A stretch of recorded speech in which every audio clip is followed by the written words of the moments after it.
Itu sempat ketemu Adam dengan Nabi Musa. Nabi Musa bertanya, Nabi Musa kan memang orang yang seperti itu. Langsung menyalahkan Nabi Adam. Wahai Adam, engkau kan Abul Bashar. Gara-gara engkau yang engkau masuk surga dulu di surga karena engkau bermaksiat, dilarang makan syajaratul khuldi, kemudian kamu makan, kemudian kamu dikeluarkan.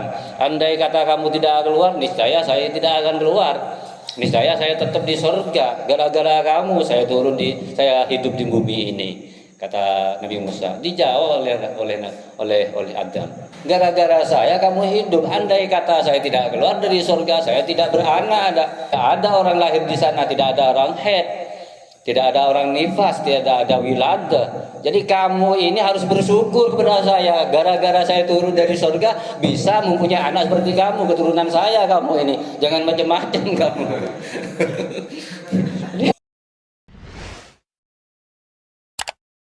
Bismillahirrahmanirrahim. Saya akan menerangkan tentang ayat-ayat yang berkenaan dengan Nabi Adam. Ayat-ayat yang berkenaan dengan Nabi Adam ini ada 25 ayat. 25 ayat ini tidak jadi satu tempat, tapi tempatnya di berbagai surat. Dalam surat Al-Baqarah itu tidak disebutkan asal penciptaan Nabi Adam. Cuma disebutkan mulai dari khalifah, kehendak Allah yang ingin menjadikan Nabi Adam sebagai khalifah, dan sampai diusirnya Nabi Adam dan Hawa, yaitu ayat ke-30 sampai ke-35 dalam surat Al-Baqarah. Wa idh qala rabbuka lil malaikati inni ja'ilun fil ardi khalifah qalu ataj'alu fiha may yufsidu fiha wa yasfiku dima wa nahnu nusabbihu bihamdika wa nuqaddisu lak qala inni a'lamu ma la ta'lamun. Ketika Allah berkata kepada para malaikat, saya akan menjadikan khalifah di muka bumi. Mereka para malaikat bertanya, wahai Tuhan, adakah engkau menciptakan khalifah di muka bumi ini yang akan orang yang akan merusak di bumi dan membuat pertumpahan darah, sedangkan kami bertasbih, memuji dan menyucikan dirimu. Kata Allah, inni a'lamu ma la ta'lamun, saya lebih tahu dari apa yang kamu ketahui. Ini menurut tafsir Al-Qurtubi, Allah itu bukan hendak bermusyawarah kepada masyarakat, tetapi ingin menampakkan, ingin memberitahukan bahwa saya ingin menciptakan seorang khalifah di muka bumi. Hanya saja Allah itu berkata demikian ingin mengetahui apa yang ada di hati malaikat dan apa yang ada di hati makhluk lainnya, termasuk jin ya. Jin. Bagaimana responnya atau jawabannya? Sebagai makhluk yang taat, malaikat itu bertanya, adakah engkau akan membuat seorang khalifah di muka bumi ini, orang yang akan merusak, orang yang akan menumpahkan darah, merusak kehidupan di muka bumi ini? Allah menjawab, saya lebih tahu daripada kamu, kata Allah. Nah, cuma sebelum itu Allah sudah tahu isi hati malaikat dan isi hati jin, sehingga jin waktu itu tidak bertanya, diam.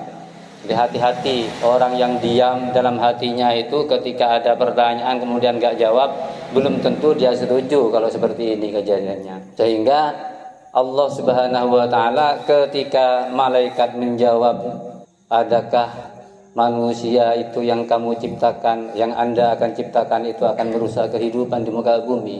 Kenapa malaikat ini bertanya seperti ini? Padahal malaikat itu tidak tahu sesuatu sebelum ada buktinya. Dan malaikat tidak bisa memprediksi, bukan seperti manusia yang bisa meramal ya. Kalau manusia kan bisa ada ramalan cuaca, bahkan dukun-dukun paranormal bisa kalau jatuh pada hari ini akan begini, ada hari-hari waton misalnya. Tapi malaikat tidak tahu tentang itu, karena malaikat itu hanya taat dengan apa yang telah diperintahkan oleh Allah. Yaf'aluna ma yu'marun, mereka itu akan bekerja, akan melakukan apa yang telah diperintahkan. Wala ya'suna ma amarallah, dan mereka tidak akan pernah khianat, tidak akan pernah melanggar dengan apa yang Allah perintahkan. Jadi apa saja yang diperintahkan oleh malaikat, misalnya diperintahkan sujud mulai dia diciptakan sampai hari kiamat, sampai Allah menyuruh berhenti tidak akan berhenti ya, sampai Allah itu menyuruh berhenti. Misalnya kerjanya cuma bertasbih, subhanallah, subhanallah, subhanallah, mulai dia diciptakan dari dulu sampai sekarang dan terus sampai hari kiamat, nggak pernah berhenti, karena malaikat itu tidak punya nafsu. La syurba walau nauma lahum, dia tidak tidur dan tidak makan, tidak minum. La aklala wala abi wa dan tidak punya bapak dan tidak punya ibu. Berbeda dengan manusia ya, bisa berpikir, bisa meramal, bisa memprediksi. Malaikat gak bisa memprediksi. Kenapa? Malaikat itu masih tanya, apakah engkau akan menciptakan manusia yang besok akhirnya akan membuat kerusakan? Para ulama mengatakan, ada yang mengatakan karena pertama kali yang bertempat tinggal di muka bumi ini ada jin. Jadi jin ini sudah ada di muka bumi dulu sudah, sebelum ada manusia ini. Nah, kemudian jin ini sombong, sudah tahu Allah itu kesombongan jin. Akhirnya buatlah Allah itu pengumuman supaya tahu semua para malaikat dengan jin itu bahwa saya akan menciptakan di muka bumi ini bukan kamu wahai jin. Saya akan menciptakan seorang khalifah di muka bumi ini. Namanya khalifah. Apa khalifah itu? Regenerasi. Regenerasi itu artinya yang menggantikan, yang akan mengatur. Sama dengan khalifah, misalnya khalifah pesantren. Khalifah pesantren Genggong, Ki Hasan Mutawakkil Allah, artinya Ki Hasan Mutawakkil Allah ini menggantikan ayahnya dulu. Ki Hasan Safirizal menggantikan ayahnya Kiai Muhammad Hasan. Ki Hasan Safirizal khalifah dari Kiai Muhammad Hasan, pengganti. Ya. Jadi Allah sudah menskenarioi, sudah menulis, mencatat dulu di zaman azali bahwa akan menciptakan seorang khalifah di muka bumi, yaitu berupa manusia. Ketika pengumuman seperti ini, malaikat sudah akan menduga nanti generasi berikutnya setelah Adam, anak-anaknya dan keturunannya pasti akan membuat kerusakan.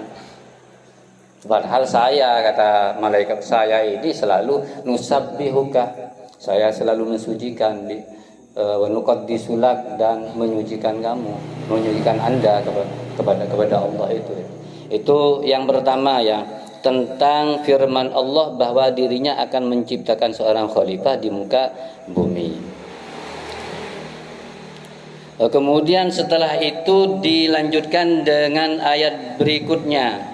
Wa 'allama Adamal asma'a kullaha tsumma 'aradahum 'alal malaikati faqala anbi'uni bi asma'i haula'i in kuntum shadiqin.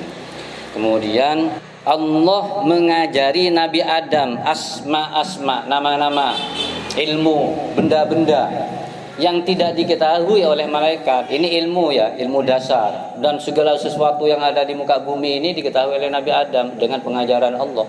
Jadi tanpa belajar bisa menyebut, oh ini ayam ini entok ini, oh ini bumi, ini tanah, ini matahari, ini cangkul dan lain sebagainya. Segala apa yang ada di bumi ini tidak diketahui oleh Nabi Adam. Kemudian dengan ilmu ini lalu oleh Allah kepada malaikat pertama ya, ambiuni bi asma'i haula in kuntum shadiqin. Kalau kamu tidak percaya dengan apa yang saya katakan ini, silakan kamu sebutkan nama-nama mereka yang ada di muka bumi ini. kalau memang kamu benar. Akhirnya malaikat mengatakan, subhanaka la ilma lana illa ma 'allamtana innaka antal alimul hakim. Ya Allah, mereka berkata, subhanaka la ilma lana, kami tidak mempunyai ilmu apa-apa, maha suci Engkau, tidak ada ilmu bagi kami kecuali apa yang telah Engkau ajarkan kepada kami. Malaikat mengakui sudah bahwa dirinya tidak mempunyai kemampuan. Kemudian di dalam kitab tafsir itu disebutkan ceritanya itu, jikalau engkau sudah tidak tahu tentang ilmu benda-benda ini, apalagi kamu jadi pemimpin nanti. Kalau tidak ngerti mau memimpin dengan cara apa tanpa ilmu? Yang Adam saja, Adam ini saya kasih tahu, saya ajari, saya kasih tahu tentang ilmu-ilmu sehingga bisa menyebutkan nama-nama benda dan ilmu-ilmu yang ada di muka bumi ini. Karena ilmu itulah Adam itu saya jadikan seorang khalifah. Kamu tidak ngerti apa-apa, gak bisa kamu jadi khalifah di muka bumi.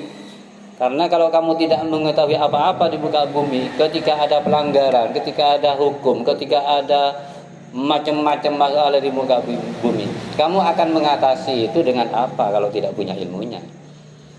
Karena ilmu inilah lalu ada penghormatan yang besar yang diperintahkan Allah kepada malaikat. Wa idz qulna lil malaikati isjudu li adama fasajadu illa iblis aba wastakbara wa kana minal kafirin. Karena ilmunya kan runtut sudah ini. Di atas informasi, ya, pada ayat 30 itu informasi bahwa Allah akan menciptakan seorang khalifah di muka bumi. Kemudian setelah itu Allah mengajari Nabi Adam. Setelah Adam mendapatkan ilmu, baru Allah memerintahkan para malaikat untuk bersujud kepada Nabi Adam. Kalau di dalam tafsir Jalalain itu apa yang dimaksud sujud itu takriman, ta'ziman. Untuk sujud lil hurmah, sujud untuk menghormati. Yang lainnya ya sujud seperti biasa saja. Karena ini perintah Allah. Perintah Allah ya dilaksanakan. Kalau sudah Allah yang memerintahkan, apapun harus dilakukan, walaupun itu berupa sujud. Jadi malaikat diperintah oleh Allah untuk bersujud kepada Nabi Adam setelah Nabi Adam itu mempunyai ilmu pengetahuan. Nabi Adam dihormati seperti itu karena ilmunya. Tetapi bagi iblis, aba wastakbara, jadi yang sujud itu adalah malaikat semuanya kecuali iblis. Sekarang pertanyaannya, kok dikecualikan iblis ini? Sesuatu yang dikecualikan berarti termasuk golongan itu kan? Artinya begini, misalnya siswa kelas 8 sekarang masuk sedang belajar, kecuali si A. Si A ini termasuk kelas berapa? Masuk kelas 8. Kalau ada kata-kata semuanya bersujud, fasajadu, mereka bersujud semuanya, kecuali iblis. Berarti iblis ini dari apa? Golongan dari malaikat.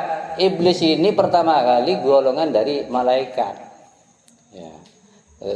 Kalau dipahami dari ayat ini. Tetapi nanti di belakang di surat lainnya itu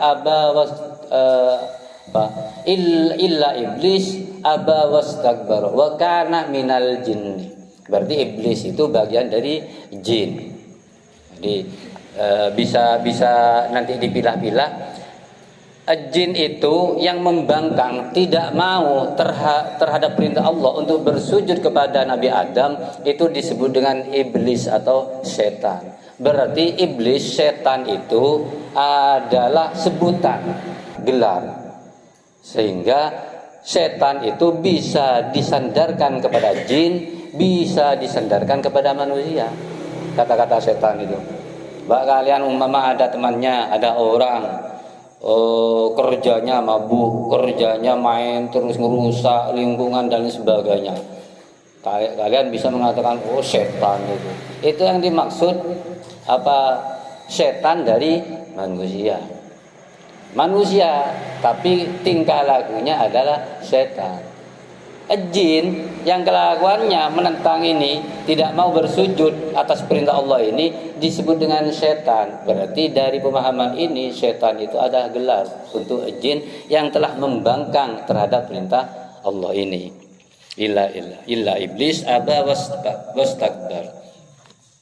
Wa kana minal kafirin, disebut di sini wa kana minal kafirin. Iblis itu tergolong orang yang menentang, yang ingkar terhadap perintah Allah.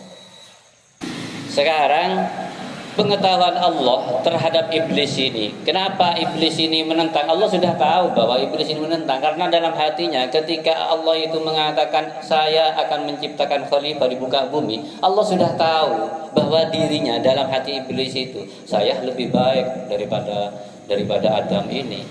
Adam ini kan diciptakan dari tanah, saya diciptakan dari api. Api lebih kuat daripada tanah. Itu yang pertama kata iblis itu. Yang kedua, saya lebih tua. Allah menciptakan saya ini dulu sudah. Ini anak sekarang baru kemarin lahir ini. Kenapa saya harus menghormati Adam? Sudah tahu dalam pikirannya, dalam hati iblis itu akan berbuat seperti itu. Jadi perbuatan sombong pertama kali dilakukan oleh iblis.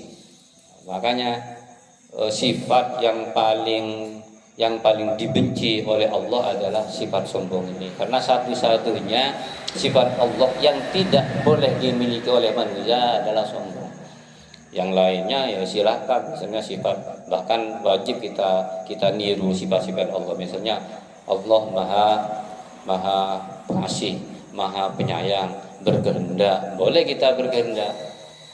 Kemudian mempunyai kekuasaan, boleh kita berkuasa, tapi tidak akan mempunyai kekuasaan seperti Allah. Kalau kita seperti mempunyai kekuasaan seperti kekuasaan Allah, berarti sombong juga.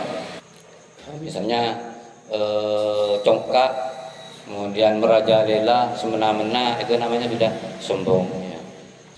Kemudian ayat berikutnya, wa qulna ya adamu uskun anta wa zawjukal jannah wa kula minha rawadan haitsu syi'tuma wa la taqraba hadhihi syajarata fatakuna minadh dhalimin. Sekarang setelah Allah ciptakan, setelah Allah jadikan Nabi Adam itu sebagai khalifah, kemudian diberi bekal ilmu pengetahuan, lalu malaikat disuruh bersujud, Allah kemudian memberikan perintah berupa fasilitas yaitu surga. Allah mengatakan uskun anta wa zaujukal jannah, wahai Adam, uskun, tinggallah, anta wa zaujuka, kamu dengan istrimu, al jannata, ke surga. Silakan kamu bertempat tinggal di surga. Kalau kata-kata seperti ini, ya, misalnya saya mengatakan kamu tinggal di sini. Tinggal di sini. Di sini ini tempatnya kamu atau kamu di luar? Di luar berarti bukan tempat tinggal kamu kan, bukan rumah kamu artinya. Misalnya saya mengatakan ada orang datang ke sini, saya mau pulang, padahal rumahnya jauh misalnya. Tinggal di sini dulu, bisa jadi sementara.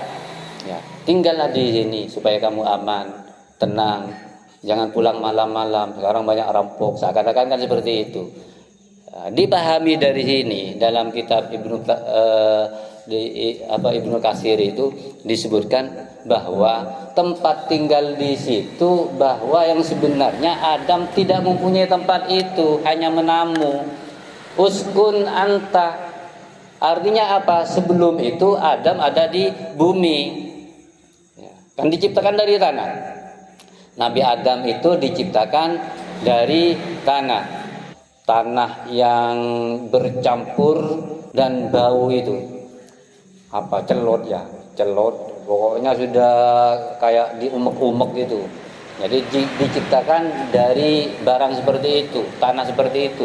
Kalau diciptakan dari tanah berarti kan ada di bumi saat itu, ya, di bumi diciptakan kayak boneka itu, ya, kayak boneka tidur, artinya melentang begini. Dibiarkan oleh Allah ketika sudah berbentuk manusia tapi masih tanah, diciptakan seperti itu, dibiarkan sampai 40 hari. Jin lewat di situ, ya, lewat jalan-jalan lah, keliling-keliling lewat. Ini manusia, orang baru, makhluk baru ini. Nah, Kemudian salah satu dari jin yang disebut dengan iblis itu kemudian masuk dalam mulutnya. Ya, tanpa seizin Allah masuk di dalam mulutnya, bahkan menginjak-injak itu. Kemudian sampai Adam itu menjerit. Padahal belum ada artinya. Setelah sampai itu kedurhakaan iblis ya, kedurhakaan iblis. Setelah 40 hari dibiarkan berada di bumi itu dengan bentuk manusia dan tanpa ruh, masih belum hidup. Lalu oleh Allah itu ditiuplah ruhnya. Fanafakhtu ruhi. Kemudian saya tiupkan ruh ciptaanku. Kalau di dalam tafsir Jalalain itu ruhun min khalqi, ruh yang saya ciptakan. Ya, kalau di tafsir lainnya langsung wa nafakhtu mir ruhi, dan kemudian saya tiupkan ruhku. Ditiup, ketika ditiup pertama masuk ke ini, di kepala ini, masuk di kepala Adam ini langsung langsung melihat, kaget seperti ini, belum ada gerakan apa-apa. Baru setelah masuk di pusar ini, di sekitar perut ini, Nabi Adam sudah bisa melihat. Kaget, apa ini? Terjadi apa ini? Sudah mulai hidup. Baru masuk sampai di sekitar perut ini. Ketika sudah kaget, seakan-akan ini kok ada kehidupan. Terasa ada kehidupan dan melihat sesuatu. Begitu melihat sesuatu, ingin bergerak, ingin berdiri, tapi tidak bisa. Jadi mau bangkit, mau berdiri, tapi belum bisa. Wa kanal insanu ajula. Manusia itu kesusu, keburu. Ya karena ini kejadian seperti ini. Belum sempurna, baru nyampe di perutnya, Nabi Adam langsung mau bangkit dan mau bergerak, tapi tidak bisa. Wa kanal insanu ajula. Manusia itu sifatnya ajula, keburu. Sama dengan kalian masak nasi dilihat, oh sudah mendidih ini, sudah yang lainnya ngocek-ngocek wis, keburu nyecepen, enggak terasa masih ya, masih mentah keburu, lapar sudah makan misalnya, ya enggak bisa dimakan karena belum makan. Itu namanya ajulah, keburu, kesusu. Sifatnya manusia itu keburu. Lalu diteruskan terus ke bawah sampai ke kaki. Baru setelah sampai ke kaki ini Nabi Adam bisa bergerak dan bisa berdiri dan bisa berjalan. Harus setelah berjalan kembali kepada penciptaan tadi itu, diberi ilmu, kemudian malaikat disuruh bersujud ya. Ini di muka bumi ini menurut beberapa ulama. Tetapi oleh ulama yang lain masih diperdebatkan, tidak seperti itu, langsung berada di surga. Saat itu Adam langsung di surga. Ya, langsung di surga. Ketika Isra, Nabi Muhammad kan ketemu dengan Nabi Adam di langit pertama, kemudian di langit keempat ya ketemu dengan Nabi Musa. Itu sempat ketemu Adam dengan Nabi Musa. Nabi Musa bertanya, Nabi Musa kan memang orang yang seperti itu, langsung menyalahkan Nabi Adam. Wahai Adam, engkau kan Abul Bashar, gara-gara engkau yang engkau masuk surga dulu di surga karena engkau bermaksiat, dilarang makan syajaratul khuldi, kemudian kamu makan, kemudian kamu dikeluarkan. Andai kata kamu tidak keluar, niscaya saya tidak akan keluar. Niscaya saya tetap di surga. Gara-gara kamu saya hidup di bumi ini, kata Nabi Musa. Dijawab oleh Adam. Gara-gara saya kamu hidup. Gara-gara saya kamu hidup. Andai kata saya tidak keluar dari surga, saya tidak beranak, saya tidak kawin, saya tidak akan melahirkan karena surga tempat suci. Tidak ada orang lahir di sana, tidak ada orang haid, tidak ada orang nifas, tidak ada wilada. Jadi kamu ini harus bersyukur kepada saya. Gara-gara saya turun dari surga bisa mempunyai anak seperti kamu, keturunan saya kamu ini. Jangan macam-macam kamu. Jadi ada benarnya juga Nabi Musa mempertanyakan seperti itu, tapi oleh Nabi Adam dijawab dengan seperti itu. Ya, kamu tidak akan menjadi utusan, kamu gak akan menjadi rasul. Ada perdebatan semacam itu, ada yang mengatakan di bumi, kemudian oleh Allah dipindah di surga, tetapi ada pendapat yang lain tetap ada di surga yang di langit. Ada yang mengatakan surga yang dimaksud itu adalah surga yang ada di bumi, yaitu Jannatu Adnin. Jannatu Adnin itu menurut ulama yang mengatakan ada di bumi, yaitu di sekitar timur tengah sana. Tetapi ini banyak dhaifnya, banyak kelemahannya pendapat seperti ini. Karena nanti ada kata-kata ihbitu itu turun, ya, dari suatu tempat yang lebih tinggi ke tempat yang lebih rendah. Wa kunnah bitu. Kemudian Allah mengatakan turunlah kamu, ba'dukum li ba'din adu. Kamu dengan sebagian yang lainnya akan bermusuhan. Itu perintah Allah untuk turun kepada Nabi Adam setelah melanggar itu nanti. Ya wa kunna ya Adam uskun, tinggallah kamu.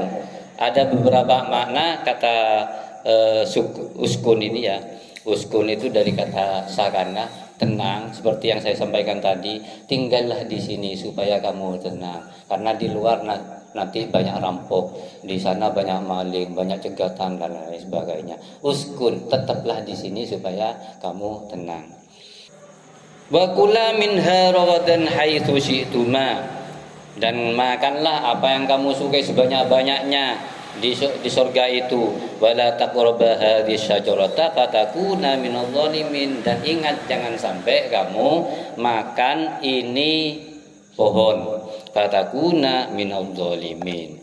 Wala taqrabu, jangan kamu dekat-dekat dengan pohon ini. Yang dilarang dua orang, yaitu Nabi Adam dan Siti Hawa. Ya, cuma di dalam tafsir beberapa ulama itu mengatakan yang pertama kali makan buah khuldi itu adalah Hawa. Ya, Siti Hawa itu makan pertama kali, kemudian menyuruh Adam. Kenapa? Karena iblis pertama kali datang kepada Hawa, datang kepada Adam tidak mempan. Saya tidak mau, ini larangan dari Allah. Iblis tahu bahwa Hawa seorang perempuan lebih lemah daripada Adam, akhirnya datanglah kepada Hawa. Akhirnya oleh iblis itu dikatakan, kamu ini kan ingin tetap di sini tinggal.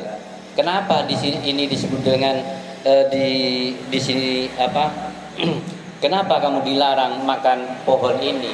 Karena kalau kamu makan pohon ini, maka kamu akan kekal di tempat ini. Nah, kata-kata ini supaya dikritisi juga. Hadhihi syajarata. Kemudian iblis mengatakan, kalau kamu makan buah ini, kamu akan kekal. Oleh karena itu kamu dilarang supaya kamu tidak kekal. Adakah kamu ingin kekal di tempat ini? Kira-kira tempat itu di bumi atau di surga? Saya mengatakan, makanlah buah ini supaya kamu tetap di sini. Ini la taqrabu hadhihi syajarata, kata Allah, wahai Hawa, wahai Adam, janganlah kamu makan pohon ini. Kata iblis, dibalik oleh iblis itu. Kenapa Allah itu melarang kamu makan buah khuldi ini, hadhihi syajarata? Karena kamu khawatir kekal kalau kamu makan ini. Jadi intinya Allah tidak ingin kamu kekal di tempat ini. Akhirnya dicoba karena percaya terhadap iblis ya. Akhirnya merayu kepada Adam, hai Adam, saya ingin makan itu. Dilarang oleh Adam, jangan, bahaya, itu larangan Allah. Enggak, saya ingin coba.